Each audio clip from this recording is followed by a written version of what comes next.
Dear listeners, before we get started, drop a quick hi in the comments and let us know where you're tuning in from. Also, if you have any suggestions for us to make the channel better, please let us know. Now let's start with the story. I'm Elijah. I'm 52 now, divorced for 15 years. I found out my ex-wife, had been cheating on me for 2 years with her friend. That betrayal gutted me. We had 3 kids together, Maya, now 26, Julian, 23, and Adeline, 21. When I think back to those days, it still stings. Not the divorce itself. I've made peace with that, but the way it all unfolded. I always thought I was a decent man. Not perfect, sure, but solid where it counted. I worked 2 jobs to keep the lights on, food on the table, clothes on our kids' backs. We weren't rolling in money, but we weren't starving either. She stayed home with the children while I did what I could to support us. I thought that was fair. She took care of the home, the kids, the day-to-day, while I took care of everything else. That's how I saw it. That's how we had agreed to do it. Or so I believed. But it turns out she didn't see it that way. She said I didn't give them enough time, that I didn't make enough money, that I was absent. And for a long time, I carried that guilt. I walked around with it like a stone in my chest, thinking maybe she was right. Maybe I had failed at both being a husband and a father. But over the years, after stepping back, I realized something. I was in my late 20s and early 30s back then. I didn't come from money. Everything we had, I earned with sweat and long nights. I wasn't incompetent. I was holding the damn ship together. If anything, I was doing pretty damn well, given the odds. Still, the marriage had grown cold. I didn't see it at first. You don't, when you're drowning in bills and just trying to survive. But one day, I saw it clearly. I came home early from my second job, just walked through the door at the wrong time, or maybe the right one, depending on how you look at it. She was with him, her friend, someone I had seen around our house more times than I could count. I remember standing there, my keys still in my hand. I didn't even say anything at first. I just watched. It was like time froze. She saw me, and for a second, she looked guilty, but then it was gone, replaced with this hard, defensive look. We fought. Of course we did. I asked how long. She crossed her arms. Does it matter? How long? I asked again. She looked at me like I was the one being unreasonable. 2 years. 2 years. 2 years of lying to my face. Of tucking our kids into bed, kissing me goodnight, while sneaking around with him. Why? I asked, barely keeping my voice steady. Why him? Why this? Her answer wasn't what I expected. She didn't apologize. Didn't cry. She said, you were never around. You buried yourself in work and expected me to carry everything else. I was lonely. It was like a punch to the gut. Not just because of what she said, but because she said it like it justified everything. I was out there breaking my back for this family. I said, everything I did for you and the kids. She shrugged. I needed more, she said. And you weren't giving it. There was no remorse in her voice. No shame. Just this cold detachment. There was no coming back from that. No reconciliation. No counseling. No sitting down to talk it through. I filed for divorce almost immediately. And, surprisingly, she didn't fight it. I think she was too caught up in the fantasy of her new life with her affair partner to care. At the time, it felt like she was willing to burn everything down for him. Our marriage, our family, the years we'd spent building a life together. But that dream of hers didn't last long. About 6 months after I filed for divorce, he dumped her. Just like that. Left her single. And in many ways, broken. She tried to come back to me. I remember the day clearly. She showed up at my door, unexpected, looking smaller somehow. Not physically, but in presence. Like the fire she had before was gone. Her voice was quiet. Elijah, she said, I made a mistake. I stood there, leaning against the doorframe, arms crossed. Took you 6 months to realize that. She looked down at her hands. I thought I knew what I wanted. I was wrong. I didn't yell. Didn't say anything cruel. I just nodded once and said, I'm not the same man you walked away from. Whatever you're looking for, it's not here anymore. She wanted to talk more. Said things like, we have history, and maybe we can start fresh. But I was done. Whatever was between us had been shattered beyond repair. I had already begun the process of checking out emotionally the moment I saw her with him. I wasn't angry anymore. I was empty. And that kind of betrayal doesn't leave space for rebuilding. So I focused on the one thing that mattered, our kids. I stayed in their lives as much as I could. I made it clear that even though their mother and I couldn't make it work, they were still my world. I didn't want the divorce to scar them any more than it already had. We had joint custody. I paid my share of child support until each of them was able to stand on their own. Beyond that, I helped where I could, contributed to college tuition, made sure they had what they needed. I remember one summer, I took them on a trip to the Grand Canyon. Just the 4 of us. It was the first time in years that I saw them all relaxed, smiling. It felt like healing. Weekends, Holidays, they often spent those with me. I kept my doors open, my phone on. Even when things were tense with their mom, I never let it spill into my relationship with them. I kept my thoughts about her to myself. That wasn't their burden to carry. Over time, we built something strong. Not perfect, but real. A bond that made me hopeful that maybe, just maybe, they'd grow up without letting the bitterness of the past define them. Then, about 5 years after the divorce, I met my current wife. She's everything I never knew I needed. Kind, grounded, supportive. A fantastic mother. We have 2 kids together now, both in elementary school. My life began to settle into something good, something peaceful. Balancing the new family with my responsibilities to Maya, Julian, and Adeline wasn't always easy. There were times I worried about whether I was giving everyone enough of myself. But I did the best I could. I was present. I made the effort. Life kept moving forward. The kids grew up. And though the communication between my ex and me continued for matters involving the kids, it gradually lessened. Once Maya, Julian, and Adeline hit their late teens and early 20s, that connection thinned even more. Just the occasional message about a tuition fee or a birthday plan. Otherwise, nothing. But now, it's all coming to a head in ways I never anticipated. My ex-wife stayed single after the divorce. She dated a little, nothing serious, at least from what I heard through the kids. Then about a year ago, she collapsed at work. I didn't even hear about it right away. Maya called me a couple days later. She kept her voice calm, but I could tell something was off. "Dad," she said, "Mom collapsed at her workplace. They rushed her to the hospital." I remember going still, unsure how to respond. "Is she okay?" "She has a heart issue," Maya explained. "Not too severe," they said. "She's on medication now." I didn't say much after that. I offered the usual. "Keep me posted, let me know if you need anything." But honestly, I didn't pay it too much attention. We were long past the stage of caring deeply about each other's lives. At that point, I saw her more as the mother of my kids than someone I had ever loved. But then, earlier this year, things changed. Radically. Maya called me again, this time in a panic. "Dad, Mom had a stroke. It's bad. She's in the hospital again." I sat down immediately. "How bad is it?" "She's paralyzed from the waist down," Maya said. Her voice cracked. "They're not sure if she'll fully recover." My heart sank, not for my ex, but for my children. No matter what she did to me, she was still their mother. And this was going to change everything for them. I told my wife about it, and she came with me to the hospital. When I saw my ex, I barely recognized her. She looked small, defeated. Wires, machines, pale skin. Whatever anger I had once felt was gone. I didn't want this for her. I had cursed her, sure. In the dark days, after the betrayal, I had said and thought terrible things. But I never wanted this. I prayed for her recovery. For my children's sake, more than hers.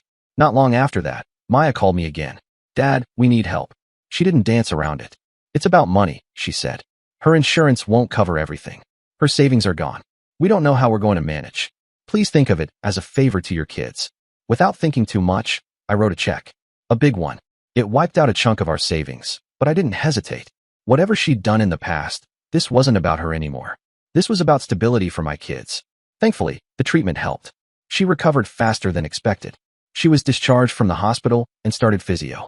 Still, she was far from normal. She couldn't walk, couldn't manage on her own. She needed someone to help her with everything. Bathing, getting into the car, using the toilet. At first, the kids took turns.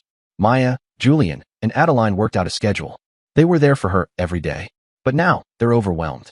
They have their own lives now, jobs, responsibilities, relationships. And this burden they've been carrying is beginning to break them. Maya, my eldest, got married last year. A beautiful wedding. I walked her down the aisle, watched her cry during the vows, and for a moment, I felt like I had done something right in this life. But now, she can barely spend time with her husband. Her mother's condition, constant, demanding, has consumed her days and nights. Julian just started his career. A fresh opportunity at a decent company. I was proud of him, but the stress is eating him alive. He's doing the bare minimum just to hang on to his job. When we spoke last, his voice was flat, tired, worn out. Adeline, the youngest, graduated a few months back. She should be out there, building a future, chasing dreams. But she never got to take up a full-time job. Instead, she's juggling part-time gigs, anything to scrape by, because someone needs to be home, someone needs to help. Their mother can't afford a full-time nurse. She's on disability, and what little savings she had dried up in those early months. The kids? They don't have the money either. They tried. God knows they tried. But their contributions aren't enough to bring in professional help. And I get it. I really do. Their situation is real, and it's painful, and it's not their fault. But what do they expect me to do? Since the stroke, I've written checks, twice. Substantial amounts. Not symbolic gestures. Real money. Enough to get her through urgent care, rehabilitation, medications. I didn't do it begrudgingly. I did it because I care about my kids. Because I didn't want them to see their mother fall through the cracks. But I also have a family of my own now. 2 young kids, still in elementary school. A wife. A home. 10 more years, at least, of school fees, medical bills, extracurriculars. All the unseen costs of raising children. And it's not like I'm sitting on a gold mine. We budget, we plan, we make it work, but we're not flush with cash. I told my kids I cannot keep pitching in financially whenever they want. I'm not their mother's husband anymore. That role ended a long time ago. They didn't take it well. Calls went unanswered. Texts left on read. The tone of our conversations, when they happened at all, turned cold. Passive-aggressive comments started cropping up on social media, on family group chats. Anytime I posted a picture with my wife or our younger kids, I get a sarcastic reply. Must be nice to have time for vacations, or glad someone's family is doing okay. I try to stay patient. I kept reminding myself, they're under pressure. Their mom is sick. They're burning out. But yesterday, I'd had enough. Julian called. No greeting, no pleasantries. You could do more, Dad, he said, his voice sharp, accusatory. You should be doing more. She's our mother. But you've moved on with your perfect little family while we're drowning here. Julian, I said carefully, don't drag me into this. No, you don't, he snapped. You don't get to say that. You come in when it's convenient, drop a check, and disappear. That's not help. That's guilt money. You left us to deal with this. You left her. And now you're acting like it's not your problem. That was it. That last part. You left her, hit a nerve I didn't even know was raw. And I snapped. I said what I had to say. I told Julian, I've already paid my dues. I raised you, supported all 3 of you financially, paid for your education, and fulfilled every legal and moral obligation I had as a father. But your mother? No. We've been divorced for 15 years. I'm not responsible for her anymore. She made her choices, she had her chance, and now she has to live with the consequences. That's how I see it. He didn't argue. He didn't say anything at all. He just hung up. Now, I'm left sitting with it all. This storm of guilt and frustration and exhaustion. I understand their dilemma, I truly do. Watching your mother suffer and trying to balance that with your own life can't be easy. But I'm also not in a place, financially, emotionally, practically, to carry the weight they're trying to put on my shoulders. I thought maybe drawing a line, being assertive, would be the end of it. A final boundary. But I was wrong. After the fallout with Julian, he showed up at my house, with Maya and Adeline in tow. I braced myself, expecting tension. But Julian wasn't bitter about our last conversation. Instead, they had other demands, ones I didn't see coming. It started off like any guilt-ridden conversation. Dad, Maya said, it's just been a lot. We're struggling to manage everything. Rent, work, hospital visits. And now physio appointments, Julian added. Adeline spoke next. It's not just about the money. It's about time. Energy. We've put everything on hold. Our careers. Our relationships. Our lives. They kept going, piling on concern after concern. And to be fair, it wasn't manipulative. They were genuinely overwhelmed.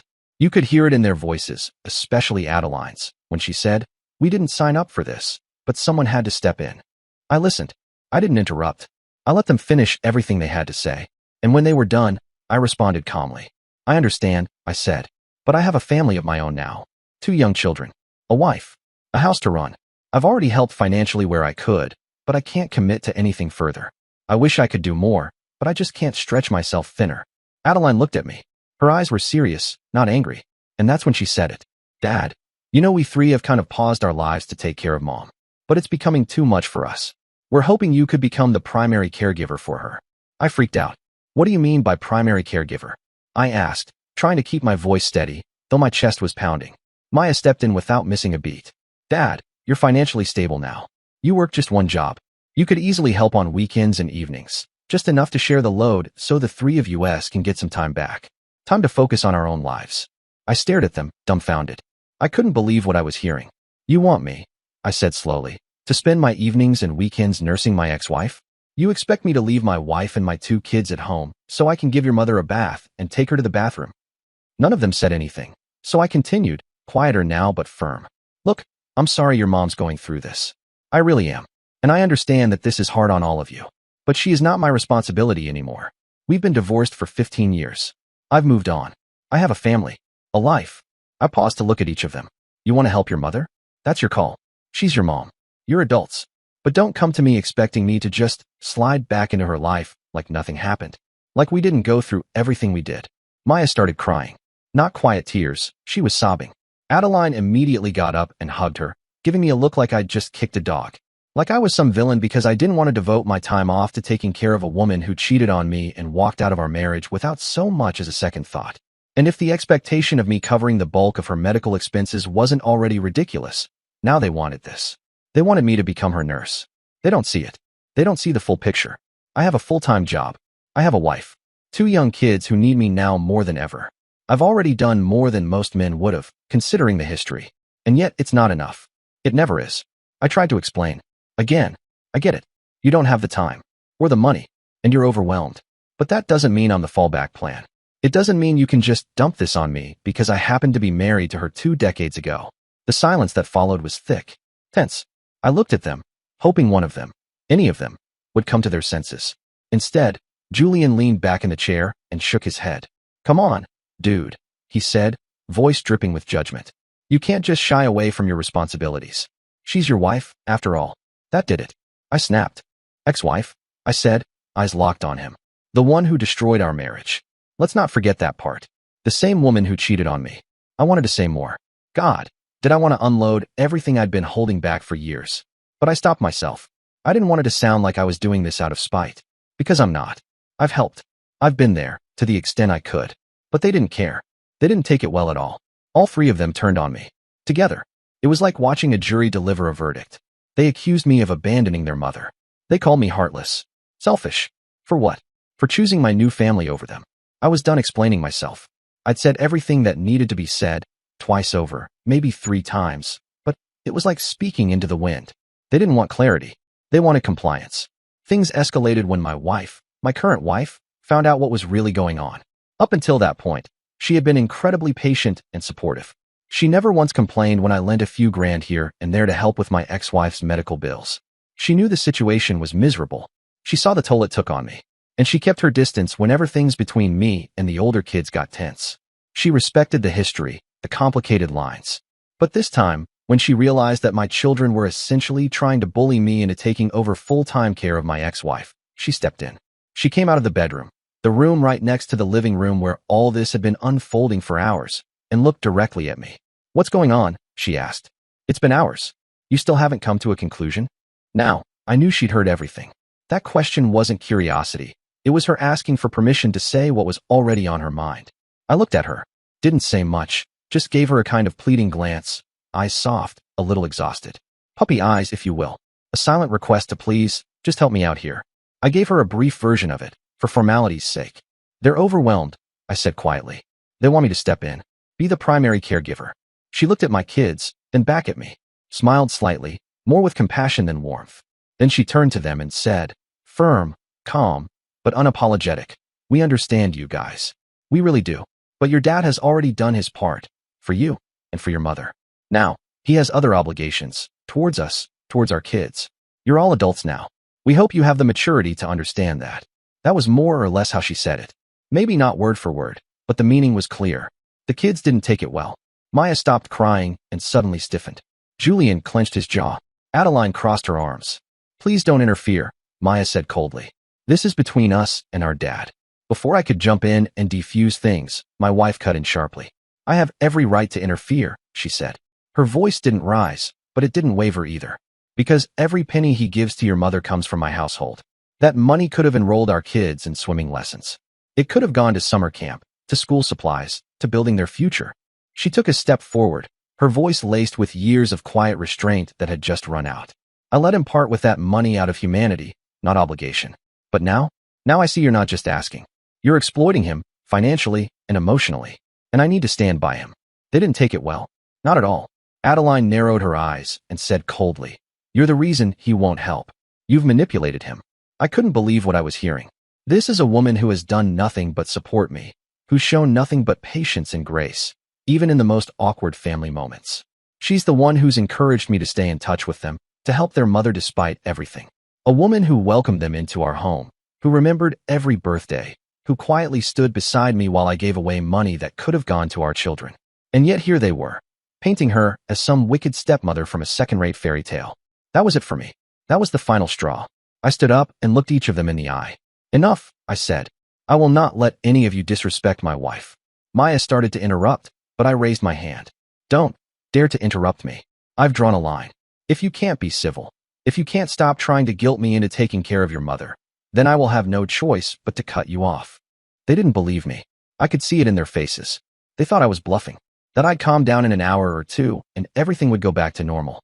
But then they kept going, accusing, snapping, ganging up on us like we were strangers who'd wronged them instead of the people who had done everything we could. So I followed through. I told them to leave. Out of my house. Now, their faces. I'll never forget them. It was like I'd torn the floor out from under them. Julian's jaw dropped. Adeline shook her head in disbelief. Maya just stared at me, speechless. They couldn't believe I'd do it, that I could turn them away like that. And I know why.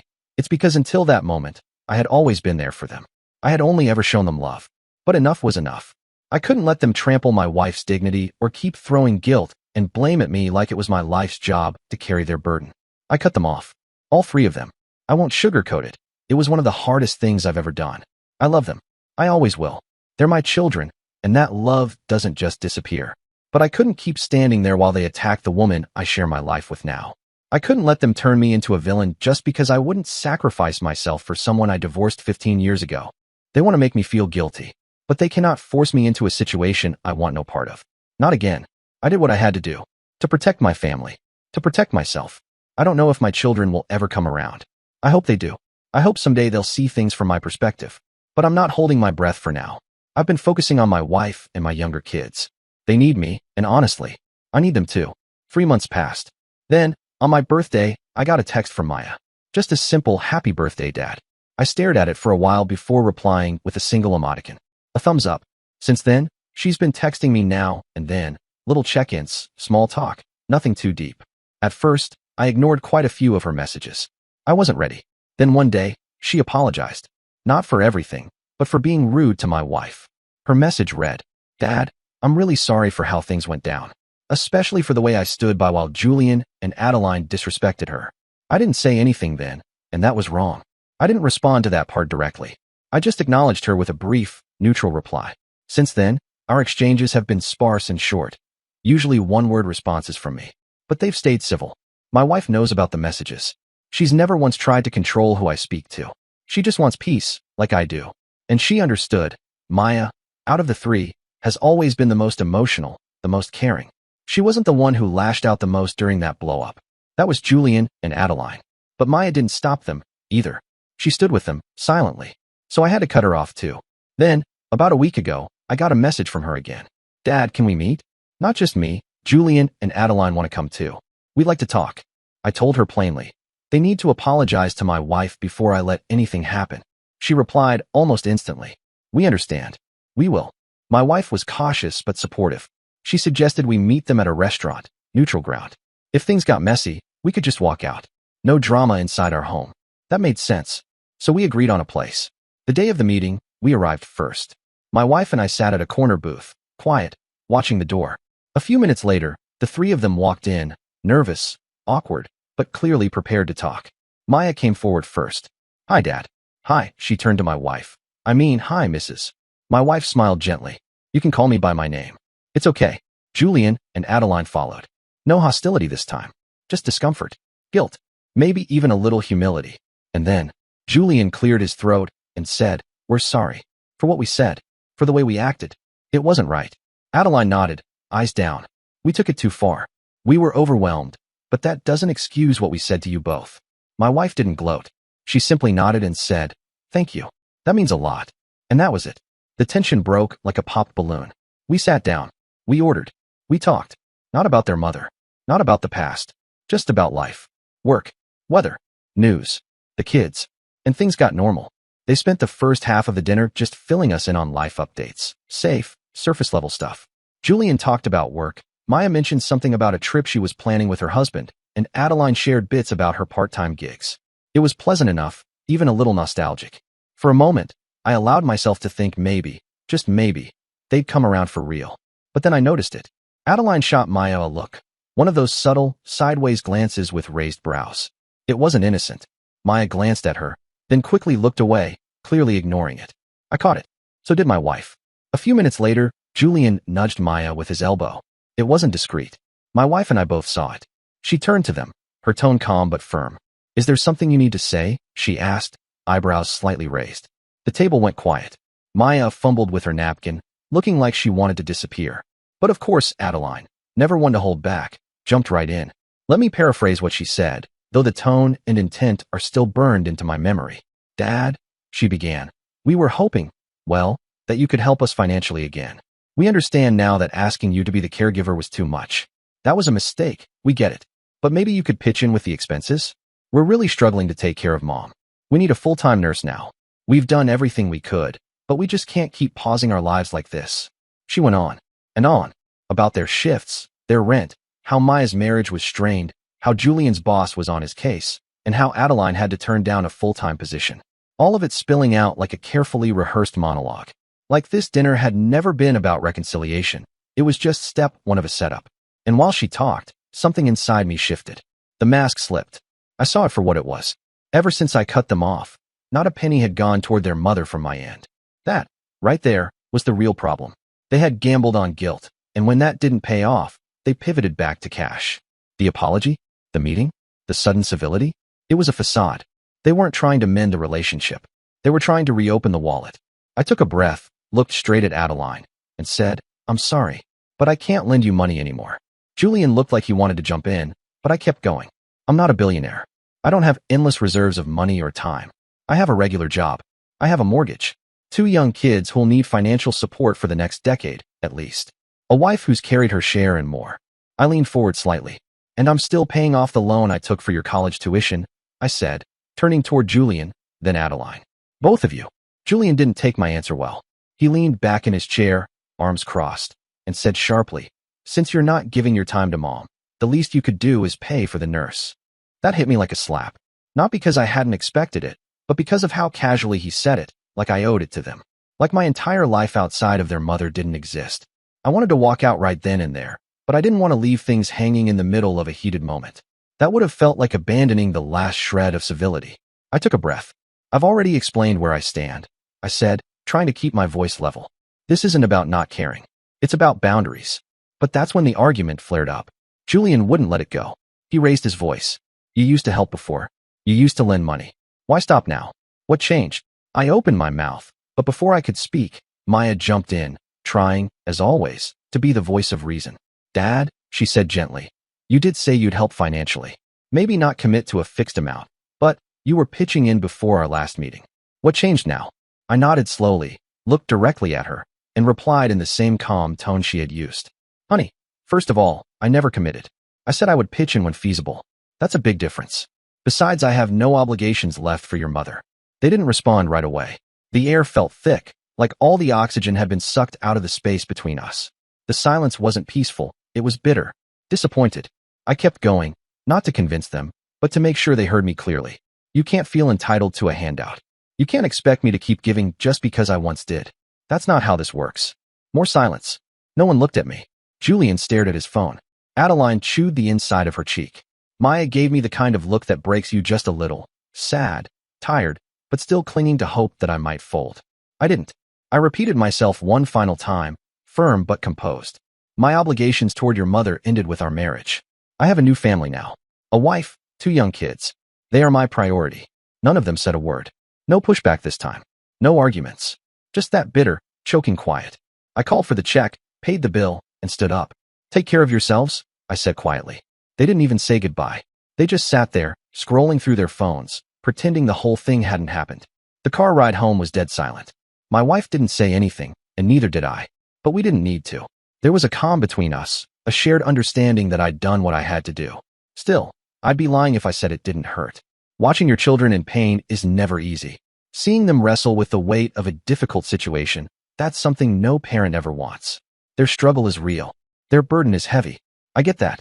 But that doesn't mean I can carry it for them. They need to learn that. A few weeks after that dinner, the one where they blindsided me again, where I drew the final line, I did something I had been putting off for years. I changed my will. It wasn't a rash decision. It wasn't out of spite. It was clarity. For too long, I had kept them in, Maya, Julian, Adeline, out of habit, out of some lingering hope that the broken pieces could be put back together. But that dinner showed me the truth. They didn't come to heal. They came with a goal. Every conversation, every apology had a price tag attached to it. So I sat down with my lawyer, laid everything out clearly, and had the will updated.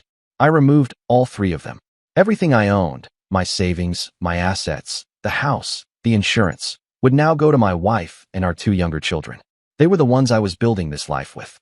They were the ones who stood by me without expectation, without guilt, without manipulation. When I signed the final page and looked at my name, something settled in me. A calmness, a quiet sort of peace. And then, a few months later, I got a call. It was Maya. I didn't pick up. She left a voicemail. Her voice was shaking. "Dad, Mom passed away last night. We thought you should know." That was all she said. No request. No guilt. Just information. I sat in my study after listening to it, staring out the window for a long time. I didn't cry. I didn't feel relief either. Just a strange emptiness. She was gone. The woman I'd once loved. The woman who'd betrayed me. The mother of my children. 1,000 memories came rushing back. Not all good. Not all bad. Just pieces of a life that no longer existed. I didn't attend the funeral. I didn't reach out. I had made my peace long ago, and funerals, for me, are about closure. My closure came 15 years earlier, when I walked away from her lies and her double life. That chapter had been sealed shut. I didn't need a casket or a eulogy to remind me of what was already buried. After her death, they tried again. The kids. First it was Maya, then Julian. Even Adeline sent a message, just one line. "We'd like to talk, Dad." But this time, I didn't reply.